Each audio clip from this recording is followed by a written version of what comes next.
ओम ज्ञानतिमिरन्धस्य ज्ञानाञ्जनशलाकया चक्षुरुन्मिलितं येन तस्मै श्रीगुरुवे नमः। गुरुवे भवचन्द्राय राधिकाय स्तगालये कृष्णाय कृष्णभक्ताय तद्भक्ताय नमो नमः। नमो विष्णुपादाय कृष्णपृष्ठाय भूतले श्रीश्रीमद्भक्तिवेदान्त नारायणति नामिने श्रीकृष्णलीला कथने सदाक्षं मोदार्य माधुर्य गुणनिक्षिप्तं वरं वरेण्यं पुरुषमहन्तं नारायणं तं मनसा नमामि। श्रीचैतन्यमनोभीष्टं स्थापितं येन भूतले स्वयं रूप कदा मह्यं ददाति स्वपदान्तिकम् आजानुलम्बितभुजो कनकावदातु सङ्कीर्तनकपित्रो कमलायताक्षो विशम्भरो द्विजवरो उद्धरं कालो वन्दे जगत्पितरो करुणावतारो। नमो महावदन्याय कृष्णप्रेमप्रदायते कृष्णाय कृष्णतन्नाम्ने गौरकृष्णे नमः। हे कृष्ण करुणा सिंधो दीनबन्धो जगत्पते गोपेश गोपिकान्त राधाकान्त नमस्तुते। तत्काञ्चन गौराङ्गी राधे वृन्दावनेश्वरी वृषभानुसुते देवी प्रणमामि हरिप्रिये। वाञ्छाकल्पतरुभ्यश्च कृपा सिन्धुभ्येव च पतितानां पावनेभ्यो वैष्णवेभ्यो नमो नमः। हरे कृष्णा कृष्णा कृष्णा हरे हरे हरे राम राम राम हरे हरे। हरे कृष्णा कृष्णा कृष्णा हरे हरे हरे राम राम राम हरे हरे। जय जय श्री राधे श्याम हरे कृष्णा। तो हम सभी श्रीमद् भगवद गीता के हमने दूसरे अध्याय तक हमने कंप्लीट कर लिया था। तो आज हम तीसरे अध्याय में प्रवेश करेंगे जिसका कि शीर्षक है कर्मयोग। तो सेकंड अध्याय तो हमने भगवान ने थोड़ा सा समरी जो होता है ना पूरे भगवद गीता की समरी जो थी उसमें सेकंड अध्याय में पूरी आ गई थी, जो आगे भगवान क्या क्या बताने वाले हैं। तो भगवान ने जब समरी बता दी है तो आगे पढ़ने की ज़रूरत ही क्या है, ऐसा हम सोचेंगे ना। लेकिन भगवान ने बताया कि जो हमने सिर्फ बताया समरी रूप में है, आगे उसका विस्तृत डिस्क्रिप्शन पूरा आएगा। तो ज्ञान योग के बारे में बता रहे, तो भगवान ने बताया था सेकंड अध्याय में, थोड़ा सा हम रिकैप कर लेते हैं। तो सेकंड अध्याय में था कि अर्जुन को पहले फर्स्ट अध्याय में अर्जुन को भ्रम होता है, जो भगवान ने कहता है कि मैं युद्ध नहीं करूँगा। फिर वो भगवान को बोलते हैं कि आप मेरे सखा तो हो, लेकिन अभी आप मेरे सखा का रोल हटा करके आप मेरे गुरु बन जाओ, क्योंकि मैं बहुत भ्रमित हो चुका हूँ, मुझे कुछ समझ में नहीं आ रहा मैं क्या करूँ, युद्ध करूं ना करूं, अपने स्वजनों को मारूं ना मारूं, है ना। तो बहुत ही भ्रमित हो जाते हैं। फिर बाद में वो कहते हैं कि आप मेरे गुरु बन जाओ। फिर भगवान कृष्ण ने उनको बताया था। फिर सेकंड अध्याय में बेसिकली 2-3 बातें बताई थी। तो भगवान ने पहले बताया था आत्मा के विषय में, अर्जुन को ज्ञान दिया था, शरीर और आत्मा के विषय में बताया था कि तुम शरीर नहीं हो, तुम भी शरीर नहीं हो, तुम आत्मा हो, और ये जो तुम्हारे स्वजन हैं, गुरु हैं और भीष्म पितामह हैं, ये आत्मा है, शरीर नहीं है। तो ये कभी इनका नाश नहीं होता, ये नहीं मरने वाले, भगवान ने ये बताया था। फिर भगवान ने बताया था कि फिर धर्म के बारे में बताया था, कर्म के विषय में भगवान ने बताया था कि 2 तरह के कर्म होते हैं, धर्म होते हैं, स्वधर्म और नित्य धर्म। भगवान ने बताया था स्वधर्म वो होता है जो हम अपने शरीर के लिए जो करते हैं, वो शरीर से जुड़े हुए जो कर्म होते हैं वो स्वधर्म होते हैं। जैसे कि हमारी नौकरी करना, जो पैसा करना, अपने घर परिवार को चलाना, वो शरीर से रिलेटेड जो भी कर्म है वो स्वधर्म। फिर भगवान ने कहा था नित्य धर्म के बारे में बताया कि नित्य धर्म और सनातन धर्म वो एक होता है। जैसे कि जो भगवान से आत्मा के लेवल पे जो किया गया जो काम होता है, जो आत्मा से कनेक्टेड है, वो होता है नित्य धर्म। तो भगवान ने कहा था कि हमें दोनों धर्म में बैलेंस करके चलना चाहिए। हमें नित्य धर्म भी करना है, जो कि हरि नाम करना, जप करना, पूजा पाठ करना, ये सारे जो होते हैं वो नित्य धर्म में आते हैं। और स्वधर्म तो हम करते ही हैं, तो स्वधर्म के साथ में नित्य धर्म दोनों को बैलेंस करके चलना होता है। यानी स्पिरिचुअली एंड मटीरियली दोनों चीज़ों को बैलेंस करके चलना, उसको कहते हैं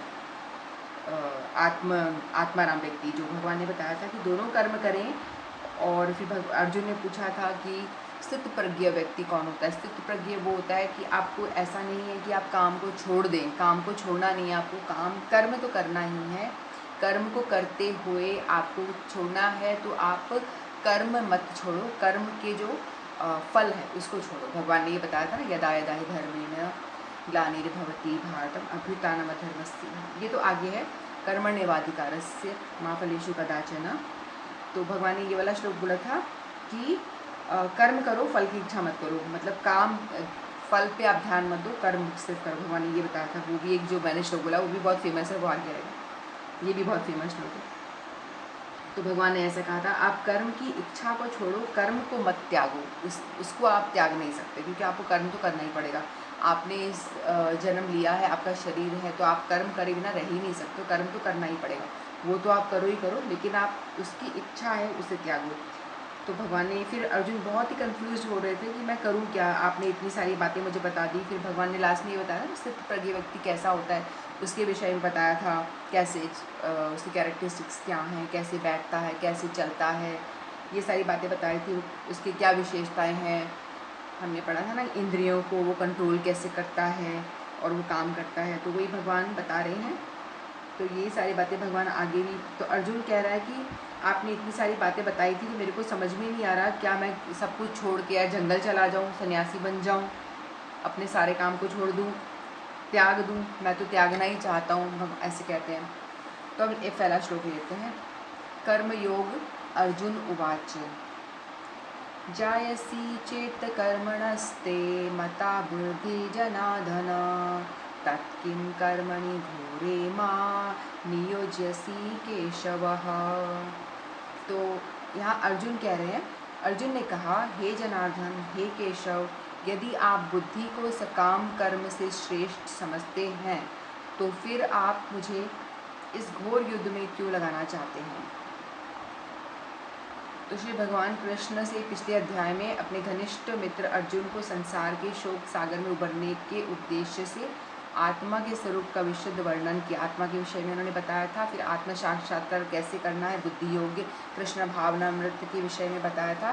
तो भगवान अर्जुन कह रहे हैं कि उन्हें कन्फ्यूजन है बहुत सारी कि क्या करना है मुझे, कि आपने कहा मुझे बुद्धि योग का इस्तेमाल करना है या नॉलेज गेन करना है। यानी भगवान कह रहे हैं कि या तो नॉलेज गेन कर लो, यानी थ्योरेटिकल नॉलेज आपको मिल जाती है कि कैसे आपको भगवान की प्राप्ति करनी है। ज्ञान योग जो था ना कि साधना करना, ये सब करना और ग्रंथों का अध्ययन करना, तो मैं यही कर लेता हूँ, एक काम करता हूँ, मैं ये सब कर लेता हूँ और ये कर्म ना करके संन्यास ले लेता हूँ, जंगल चला जाऊँ या ऐसा करूँ मैं। आप ये चाहते हो मुझसे? अगर नहीं चाहते तो आप मुझे कर्म में क्यों लगा रहे हो? भगवान से अर्जुन क्वेश्चंस ऐसे पूछ रहे हैं कि बुद्धि योग का इस्तेमाल करना है, दूसरी तरफ आप कह रहे हैं कि युद्ध करो। एक तरफ तो आप कह रहे हो कि नॉलेज आपको होनी चाहिए, आप जो दिव्य ज्ञान है वो आपको पता होना चाहिए कि किस तरह से आप अपनी इंद्रियों को, सेंसेस कंट्रोल कर सकते हैं, ये सारी बातें बताई थी ना। फिर आप कह रहे हैं कि आप कर्म करो, या मैं कर्म करूँगा या ज्ञान लूँ, क्या करूँ? तो इस तरह की बातें अर्जुन पूछ रहे हैं। फिर सेकंड श्लोक लेते हैं। व्यामिश्रेणेव वाक्येन बुद्धिं मोहयसीव मे तदेकं वद निश्चित्येन श्रेयोहमाप्नुयाम्। तो यहाँ पे अर्जुन फिर से पूछ रहे हैं एक और क्वेश्चन। आपके व्यामिश्रित यानी अनेकार्थ यानी बहुत सारे डिफरेंट मीनिंग निकल रहे हैं, उपदेशों से मेरी बुद्धि मोहित हो रही है। आप जो अलग अलग बातें बता रहे हो, कभी कह रहे हो ज्ञान लो, कभी कह रहे हो कर्म करो, बुद्धि योग करो, भक्ति करो, तो मैं समझ नहीं पा रहा मैं क्या करूं। अतः कृपा करके निश्चय पूर्वक मुझे बताएं कि इनमें से मेरे लिए सर्वाधिक श्रेष्ठ कर क्या होगा। सबसे जो श्रेष्ठ है वो आप मुझे वो बताओ कि मैं क्या करूं। तो भगवान अभी तो ये क्वेश्चन पूछ रहा है, भगवान आगे बोलेंगे। कर्म करने तथा समझने के लिए मार्ग की अधिक व्यवस्थित रूपरेखा की आवश्यकता होती है। अतः अर्जुन इन भ्रामक विषयों को स्पष्ट कर लेना चाह रहा था, जिससे सामान्य मनुष्य बिना किसी भ्रम के उन्हें स्वीकार कर सके। तो यहाँ पे यद्यपि श्री कृष्ण वाक्य चातुर्य से अर्जुन को चकराना नहीं चाहते थे, किंतु अर्जुन ये समझ नहीं सका कि कृष्ण भावनामत क्या है, जड़ता है या सक्रिय सेवा। दूसरे शब्दों में अपने प्रश्नों से वह इन समस्त शिष्यों के लिए जो भगवत गीता के रहस्य को समझना चाहते हैं कृष्ण भावनामत का मार्ग प्रदिष्ट कर रहा है। तो अर्जुन यहाँ भगवान से प्रश्न इसीलिए पूछ रहे हैं ताकि हम जैसे लोगों को समझ में आए कि कृष्ण भावनामत होती क्या है, किस तरह से हमें इसको फॉलो करना चाहिए। तो इसीलिए ये क्वेश्चंस अर्जुन पूछ रहे हैं बार बार। तो अर्जुन कह रहे हैं कि मैं क्षत्रिय हूँ, मेरा कर्तव्य है, मुझे लड़ना चाहिए।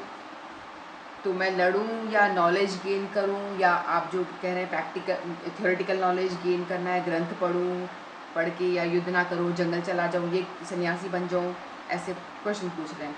तो अर्जुन की इच्छा थी कि मैं पहले तो वह स्टार्टिंग में यही कह रहे थे मुझे युद्ध नहीं करना, मुझे तो ना जीतने में कोई इच्छा है, ना मुझे फल में कोई इच्छा है कि मुझे राज्य मिल जाए, ऐसा भी कोई मेरी इच्छा नहीं है, तो मैं क्यों मारूं अपने स्वजनों को, इस तरह से क्वेश्चन करते थे ना पहले भी उन्होंने फर्स्ट अध्याय में कहा था। तो मैं तो ऐसा करता हूँ, जंगल ही चला जाता हूँ, अभी भी यही कह रहे हैं कि मैं जंगल चला जाता हूँ, ये मेरे को लगता है श्रेष्ठ कर हो गया, या त्याग दूँ, क्या करूँ, इस तरह से मतलब क्वेश्चन पूछ रहे हैं। फिर भगवान आगे बोलेंगे। अब भगवान कह रहे हैं, श्री भगवान उवाच लोके अस्मिन् विविधा निष्ठा पुरा प्रोक्ता मया नघ ज्ञान योगेन सांख्यानं कर्म योगेन योगिनां। तो श्री भगवान ने कहा, हे निष्पाप अर्जुन, मैं पहले ही बता चुका हूँ कि आत्मा साक्षात्कार का प्रयत्न करने वाले दो प्रकार के पुरुष होते हैं। कुछ इसे ज्ञान योग द्वारा समझने का प्रयत्न करते हैं, तो कुछ भक्तिमय सेवा के द्वारा। तो भगवान ने बताया कि दो तरह के लोग होते हैं, जो ज्ञान जैसे सन्यासी जो लोग होते हैं, जो उनको खूब ज्ञान तो होता है, नॉलेज उनके पास में बहुत होती है, और उसके थ्रू वो कनेक्ट करने की कोशिश करते हैं, और वो कनेक्ट कुछ कर भी पाते हैं, और उनको चतुर्भुज विष्णु के दर्शन भी होते हैं। लेकिन जो भक्ति योग है, कुछ होते हैं कि भक्ति के मार्ग को अपनाते हैं, भक्ति के द्वारा वो भगवान से कनेक्ट, योग का मतलब होता है कनेक्टिविटी, भगवान से हमारा कनेक्शन, हमारी आत्मा का भगवान की आत्मा से जो कनेक्शन होता है उसे कहते हैं। तो द्वितीय अध्याय में हमने सांख्य योग, कर्म योग, बुद्धि योग हमने पढ़ा था ना। सांख्य योग यानी ज्ञान, नॉलेज, आत्मा और इसका शरीर का जो ज्ञान होता है वो सांख्य योग होता है। कर्म योग या बुद्धि योग, भगवान ने फिर कर्म योग बताया था कि स्वधर्म जो होता है कि शास्त्रों को फॉलो करते हुए जो कर्म करते हैं कुछ प्राप्ति के लिए, अपने कुछ हमें कुछ मांगना है, कुछ चाहिए, तो इसको कर्म योग कहते हैं। फिर बुद्धि योग है कि हमें भगवान से कनेक्ट होकर कर्म, मतलब कर्म का फल को त्याग करके कर्म करना, भगवान पे सारा छोड़ देना, जो भी कर्म का फल है भगवान को अर्पण कर देना, वो चीज़ था। तो बुद्धि योग या कृष्ण भावनामत के सिद्धांतों पर चलते हुए मनुष्य कर्म के बंधनों से छूट सकता है तथा इस पद्धति में कोई दोष नहीं है। 31वें श्लोक में इस सिद्धांत को और अधिक स्पष्ट किया गया है, वो आगे आएगा कि बुद्धि योग पूर्णतया परब्रह्म विशेषतया कृष्ण पर आश्रित है और इस प्रकार के समस्त इंद्रियों को सरलता से वश में किया जा सकता है। बुद्धि योग के द्वारा यानी भक्ति योग के द्वारा इंद्रियों को अच्छी तरह से वश में किया जा सकता है। हमने सेकंड अध्याय में पढ़ा था ना, वही। तो संपूर्ण पद्धति का उद्देश्य परमात्मा के संबंध में अपनी वास्तविक स्थिति को समझ लेना है कि परमात्मा भगवान है और हम उनके दास हैं। भगवान ने हमको शरीर दिया है, तो भगवान का दिया हुआ सब कुछ है, तो हमें जो भी हमारे पास में है, यहाँ तक कि हमारा शरीर भी, सबको हमें भगवान की सेवा में लगाना चाहिए। ये बुद्धि योग भक्ति योग होता है। तो प्रत्यक्ष पद्धति में कृष्ण भावनामत में ही प्रत्येक वस्तु से अपना संबंध जोड़ना होता है।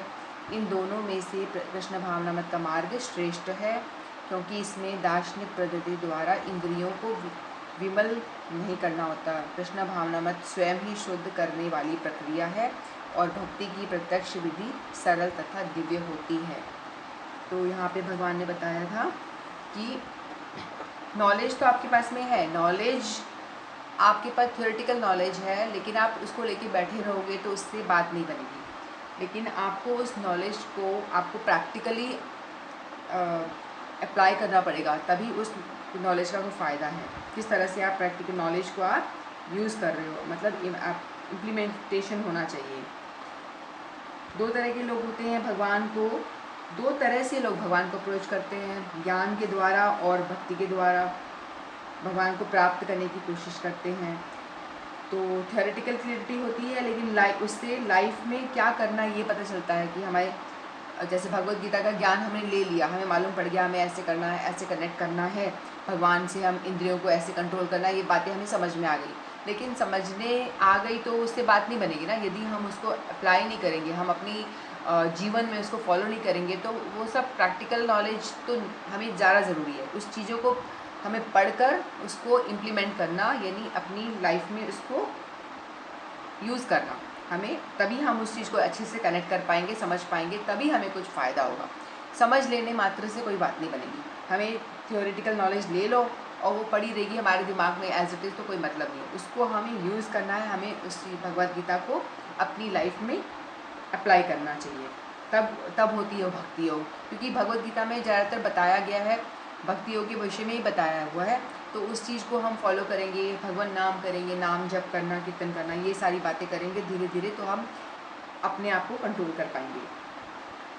When knowledge come into action, जब नॉलेज है वो एक्शन में आ रही है, तो उसको कहते हैं भक्ति योग। दोनों को जोड़ देना, नॉलेज को यदि हम भक्ति से कनेक्ट कर देते हैं, यदि हम उस चीज़ को अप्लाई करते हैं लाइफ में, तो उसको हम कहते हैं रियलाइजेशन। रियलाइजेशन यानी भक्ति योग कहलाती है, यानी दिव्य ज्ञान। दिव्य ज्ञान हमारे हार्ट में, हमारे अंदर प्रकाशित होता है। तो भगवान ने बहुत ही सिंपल सा तरीका बताया है, आगे भी शायद बताएंगे, मैं आपको बता देती हूँ कि हम किस तरह से ईजीएस्ट वे में कि हम किस तरह से भक्ति से कनेक्ट हो। तो भगवान ने, जैसे हम जो पढ़ाई करते हैं तो ABCD पढ़ते हैं ना, स्टार्टिंग में ABCD से स्टार्ट होता है हमारी एजुकेशन, जो प्री प्राइमरी स्टडी होती है, बच्चे पढ़ते हैं। तो वही हमारी भक्ति में भी ABCD से ही हमारी स्टार्ट होती है। ए का मतलब होता है एसोसिएशन। सबसे इम्पॉर्टेंट है कि यदि हम भक्ति में प्रोग्रेस करना चाहते हैं, हम चाहते हैं कि हम भक्ति मार्ग में आगे बढ़े, तो हमें सबसे पहला काम करना होता है कि हम एसोसिएट करें, यानी अपने से जो भक्त लोग हैं उनके साथ में जुड़े, उनके साथ हम रहें, गुरु वैष्णवों के साथ में जाएं। वैष्णव वो होता है जो भगवान की भक्ति करते हैं, भगवान कृष्ण की, विष्णु की, उनको वैष्णव कहते हैं। तो उनसे कनेक्ट करें, उनसे कथा सुने, जुड़ने का मतलब होगा कि ऐसा नहीं कि बैठ जाएंगे, जैसे हमको गुरु से साथ जुड़ना बोला है तो जाके हम गुरु के पास बैठ गए, हो गया हमारा एसोसिएशन। हम तो 1 घंटा गुरु के पास बैठ कर के आ गए तो हमारा एसोसिएशन हो गया। इसको एसोसिएशन नहीं कहेंगे। हाँ, हालांकि ये भी बेस्ट है, क्योंकि जो एक वैष्णव होता है उसकी बॉडी की, आप बैठने मात्र से उनकी बॉडी में ऐसे चार्जेस निकलते हैं जो हमारे तक पहुँचते हैं, हमको पॉजिटिविटी प्रदान करते हैं। तो एसोसिएशन का मतलब ये होता है कि आप जाके उनसे बातें करें, उनसे क्वेश्चंस पूछें, भगवत वार्ता करें कि कैसे हम भक्ति में प्रोग्रेस कर सकते हैं, वो हमें बताएं कि ये होता है एसोसिएशन। यानी हमें कैसे स्पिरिचुअल मार्ग में कैसे आगे बढ़ना है, इस विषय में हम उनसे चर्चा करें, बातें करें, ग्रंथों के विषय में जानें। इस तरह से एसोसिएशन होता है, ना कि सिर्फ जाके बैठ जाना। हालांकि ये भी बेस्ट बताया गया है, कुछ ना करने से भी अच्छा है कि आप बैठ जाओ वैष्णव के आगे, वो भी बहुत अच्छा है। फिर बी यानी बुक्स को पढ़ें, यानी ग्रंथों को पढ़ें, भगवद गीता का अध्ययन करना, श्रीमद् भागवतम का अध्ययन करना, और भी बहुत सारे ग्रंथ हैं, उन सब का ये तो बेसिक प्राइमरी है कि भगवद गीता यानी बेसिक जो क्या क्या करना होता है वो चीज़ें इसमें सबसे पहला ग्रंथ ये होता है, इसके बारे में जानना। मैनुअल, लाइफ कैसे हमको जीना है वो मैनुअल होता है। तो इसके बारे में हमें ग्रंथों का अध्ययन करना, बुक्स रीड करना, स्पिरिचुअल बुक्स रीड करना। ABC, अब C से क्या होता है, चैंटिंग करना, यानी हरि नाम जप करना, माला लेके चैंटिंग करना। और D क्या होता है, ABC बुक्स रीडिंग करना, चैंटिंग करना।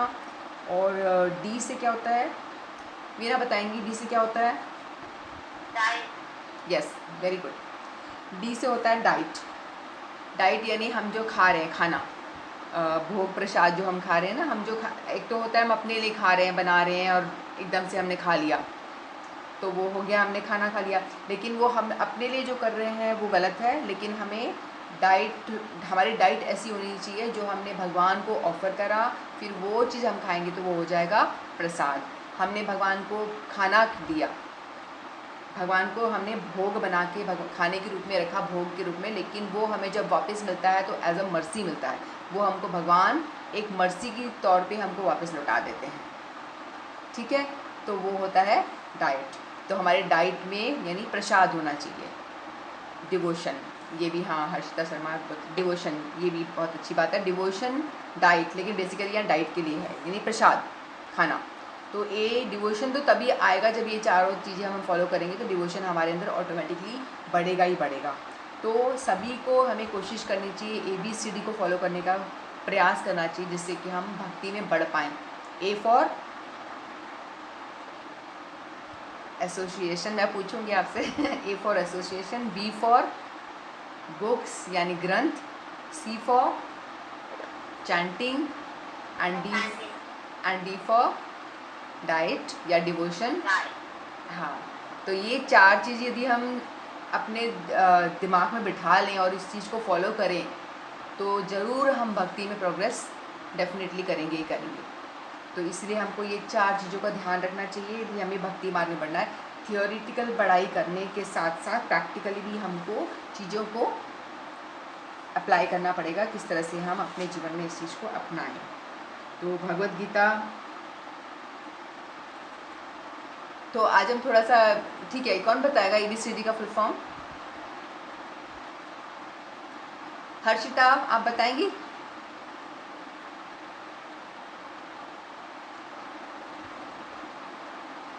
हरे कृष्णा, कौन बोलेगा? मैं ही बोल रही हूँ, कोई और भी बोलो कुछ। A for association, जी, B for books, C for chanting, D for diet. Very good, very nice, ठीक है। तो ये चीज़ हमें हमेशा याद रखनी है और अपने को कोशिश करना है कि इस चीज़ को अपन फॉलो भी करें। और थोड़ा सा आज बातें कर लें, कोई कोई चैंटिंग है अपने यहाँ पे कितने लोग कर रहे हैं? यदि हम लोग भगवद गीता की प्रैक्टिस कर रहे हैं तो ये बहुत मस्ट है कि हम थोड़ा चैंटिंग भी करें। किसी के पास हरि नाम है या कोई काउंटर पे या टाइम देख कर के इस तरह से प्रैक्टिस कर रहे हैं तो बहुत अच्छा है। अगर हम प्रैक्टिस कर रहे हैं भगवद गीता की, यदि हमारे अंदर चेंज नहीं आया ना तो फिर सब ऐसे वेस्ट जाएगा वेस्ट तो हालांकि नहीं जाता है, फिर भी आपको पूरा पूरा लाभ तभी होगा जब हम अच्छी तरह से इसको प्रैक्टिस में लाएंगे अपनी लाइफ में, तो ज़्यादा फ़ायदा हो पाएगा। तो जैसे मुझे पता है यहाँ एकादशी तो सारे करते हैं, जितने भी हैं ये तो हम सारे करते हैं। चैंटिंग वाला कोई शेयर करना चाहता तो बहुत अच्छी बात है, कौन कितना करता है, 1 या 2?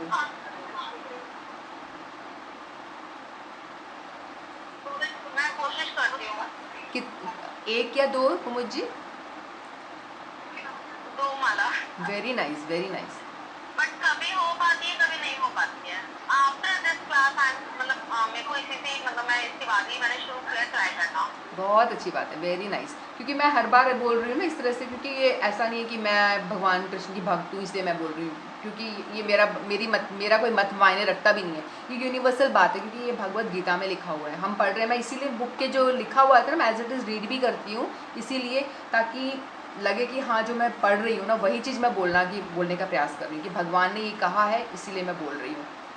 ऐसा नहीं कि मैं अपने आप कुछ भी, हाँ मैंने आपको पहले भी बोला था ना कि हम ट्राई करते हैं, लेकिन वो माया ऐसी है ना कि वो आ जाती है, कभी हो पाता है पॉसिबल, कभी नहीं हो पाता है, और कभी नींद आ जाती है, तो बस जितना हो जाता है उतना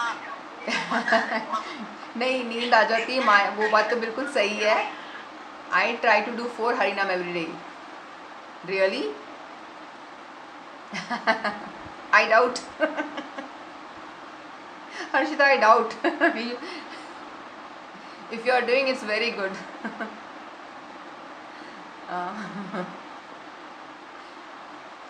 अगर हमारा कभी छूट जाता है ना तो हम चाहें कि नेक्स्ट डे अपन उसको कवर करें।